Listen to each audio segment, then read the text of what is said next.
କହିଲା ମୋତେ କହିଲା ମୁଁ ଡ୍ୟୁଟି ଯାଉଛି ଗାଡ଼ି ଚଲାଉଛି ଖାଉଛି ଭଲ ରହୁଛି ତୁ କେମିତି ଅଛୁ ମୋତେ ପଚାରିଲା। ମୁଁ କହିଲି ଠିକ୍ ଅଛି ଯାଉଛି ଏମିତି ଆଉ ଭଲରେ ଅଛି ଆଉ କହିବି କ'ଣ ଆଉ।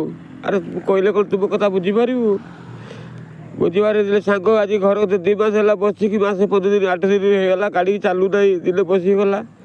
ଦିନେ ପଚାରିଲୁ ନାହିଁ।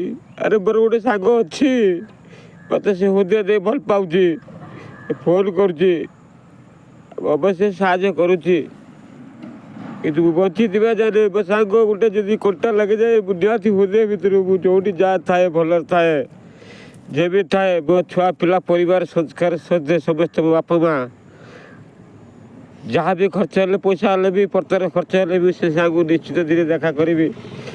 ଆଉ ଭବିଷ୍ୟତରେ ଯଦି ଅସୁବିଧା ପଡ଼େ ମୁଁ ତାକୁ ମୁଁ ବହୁତ କିଛି ସାହାଯ୍ୟ କରିବି। ମୋର ଏଇଟା ହେଲା ଗୋଟେ କଥା ମୋତେ ସେ ସାହାଯ୍ୟ କରିଛି ମୁଁ ବି ଯଦି ସାହାଯ୍ୟ କରିବି। ମୁଁ ସେଦିନକୁ ଅପେକ୍ଷା କିନ୍ତୁ ବହୁତ କଷ୍ଟ ଦୁଃଖରେ ଥିଲି। ଏମିତି ନୂଆ ବର୍ଷ ଦିନ ମୋ ପରିବାର ଗୋଟେ 5 ଟଙ୍କା ନଥିଲା ମୋ ପାଖରେ। ସାଙ୍ଗ ଦିନ ମୋତେ ଡାକି ନେଇକି ଗାଡ଼ିରୁ ଓହ୍ଲେଇ ପଡ଼ିଲା ପରେ ମୋତେ ପଚାରିଲା କହିଲା କେମିତି ଅଛୁ? ମୁଁ ଭଲ ଅଛି। ନା ଆଜି କଥା କାହିଁ ତୋର ଅଲଗା ଲାଗୁଛି? ମୁଁ ଅଲଗା ଲାଗିବ ତୋତେ?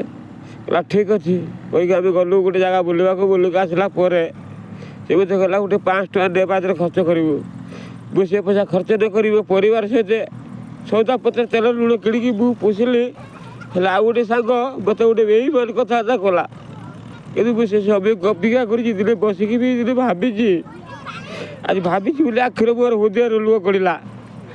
ମୁଁ ସେଇ ଅପେକ୍ଷାକୁ ଦିନେ କରିଛି ସାଙ୍ଗ ତ ସମୟ ଆସିବ ତୁ କେଉଁଦିନ ମୋତେ କହିବୁ ମୋ ଭଳିଆ ଦୁଃଖୀ ନ ହ ତୁ ସୁଖୀରେ ରହ।